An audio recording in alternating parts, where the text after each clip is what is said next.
This is TWiT. Joining us is Father Robert Ballecer at the International CES show in Las Vegas, and he joins us now to tell us what the heck is going on. How you doing, Padre? Pretty good. It's way too early in the week to be tired, but we're starting to get tired. Not too much walking, but a whole lot of gawking. Now, you and I exchanged an email this morning. Were you up early or late? I couldn't tell. The answer is yes. Okay. So we finished up around midnight over at the PepCom event, and then I had 3 radio interviews between then and now.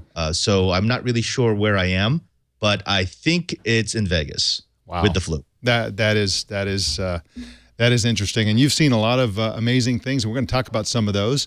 Now, people have been talking about for about 2 years, I think, about the decline of the PC and the rise of the tablet. I've been talking about it myself, and it's kind of an interesting phenomenon. But PCs seem to be making something of a comeback at CES, aren't they? Yes, and this is a surprise to no one who's been following the industry. Just because there's been all this doom and gloom about the end of the PC era, and oh my goodness, and look at those sales drop through the floor. We're not seeing that in the same format. It used to be tablets were the PC, specifically the notebook killer. Why would you get a notebook when you could get a tablet? Well, just anecdotally, walking around the events that we've had so far, CES Unveiled, PepCom, and some of the press events, you see there is no emphasis on tablets. And if you were to step back, say, a year or two in your mind to what you saw at CES last year or the year before that, you start to say, wait a minute. It used to be that every vendor, every booth, every table had something tablet-y. Not necessarily a tablet, but something that supports tablets. You don't see that now. In fact, at the major vendor tables, so Lenovo, Toshiba, Acer, they didn't bring any tablets. What they brought were convertibles. So there's the tablet feel to them, but I guess they're looking at their numbers and they're realizing it's just not a growth industry anymore.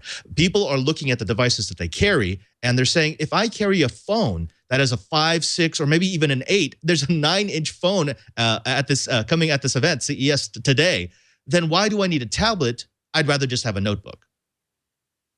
Overall, do you see the innovation happening, though, on the PC side, or is this just a matter of the tablet market maturing?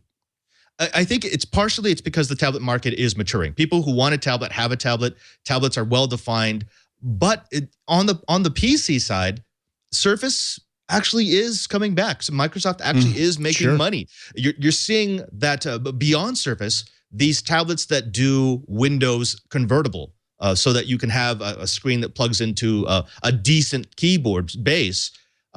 People are starting to like those. People are starting to realize the utility, and they're starting to say, wait a minute, if I can get all the things I like out of a tablet, but get the functionality of a notebook and not pay more than either of those, why wouldn't I do that? Now, this is not to say, I don't want to flip this around into doom and gloom for tablets. Tablets are fine. I just don't think they're going to have that explosive growth that they did in the last 3-4 years. You know, tablet sales are continuing to sell, but I think the growth has been kind of stolen by the phablet market, the giant phone market.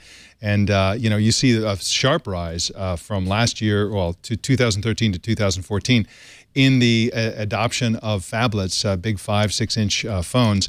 And so that's kind of taken the edge off of the growth in the tablet market. Now, speaking of comebacks, TVs are looking really hot. There seems to be a lot of momentum, it feels like momentum, behind the TV industry and technologies that are being built into TVs. I think it's the end of dumb TVs. I think all TVs are now smart. What are you seeing there in the TV section? Right, you have 2 parallel movements, and the first is, as you nailed it, the death of the dumb TV. But no one wants a dumb TV anymore. It's too inexpensive to put the smarts into your TV that no one just wants a screen that you can hook up to a device. So that's definitely one of the things that are driving it, especially since the interfaces are really pushing the whole cord cutter mentality. If I can get my content in higher definition over the internet and my TV has that built in, that's a big selling point. Now, the other part is, of course, the 4K and 5K and even the 8K TVs that we're going to be seeing at the show. Those were beautiful. The last 3 years, they've been beautiful, but the price just hasn't been there. They've been incredibly niche products with an incredibly high price point. Now that you can have a 4K monitor, in fact, now that 2K has become the 1080p, why get 1080p when I can get 2K for basically the same price? 4K and 5K are now within striking distance. Now it's no longer a question of whether or not I can afford it. The question is, can I get content for it? And if I can get content for a 4K screen, it's now affordable and it will look beautiful, especially if I get one that cuts the cords and gets that ultra high definition content over my broadband connection. Hey, Padre, are you starting to see any innovation, though? When it comes to these smart TVs, you're starting to see better user interfaces. The reason I ask is I'm a laggard in this area, and I'm a laggard on purpose. I've got two 60-inch TVs in my house. Both of them are dumb TVs, but I've got Apple TV hooked up to one of them, and I've got Chromecast hooked up to the other because, frankly, I trust the big IT companies more than I trust the TV makers to get the user interface correct. Are you seeing anything there that leads you to believe that the TV makers are going to get the UIs correct? No. and I will qualify that. I think for geeks, and this is for our audience, a Fire Stick or an Apple TV or even a Chromecast or a Roku are still the way we're going to go because we like that functionality. We like the ability to lock in our accounts. But for the vast majority of buyers who are now looking at a 2K, 4K, or 5K screen, the smarts built into the TV are just good enough. And this performance is just good enough that they'll say, oh, I'll try it out. And if I like it, then that's what I'll use. And maybe if my demands increase, then I'll get a more capable smart box.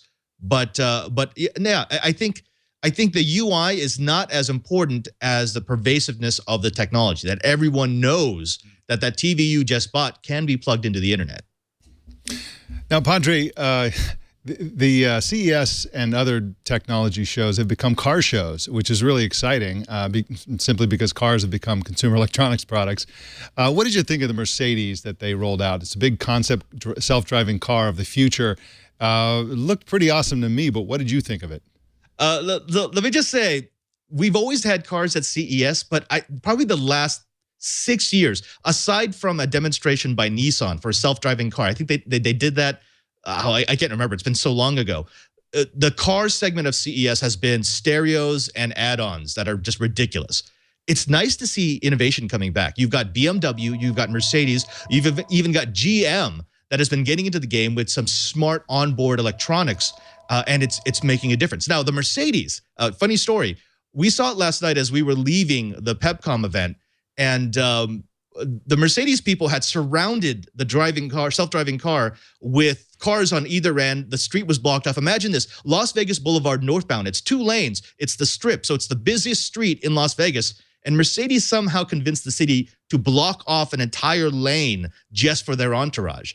And people were snapping pictures, and as they were getting closer, you heard these people in big suits saying, "Get away from the car! Don't touch the car!"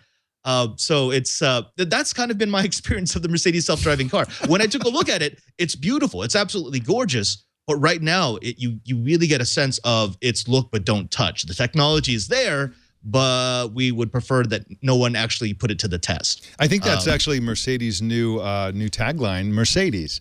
Get away from the car. Don't touch the car. Actually, that's a great tagline for a driverless car, right? Yeah, don't touch the car. Don't touch the wheel. Don't touch it. Hands off the wheel. All right, well, that's why they don't put us in charge of marketing.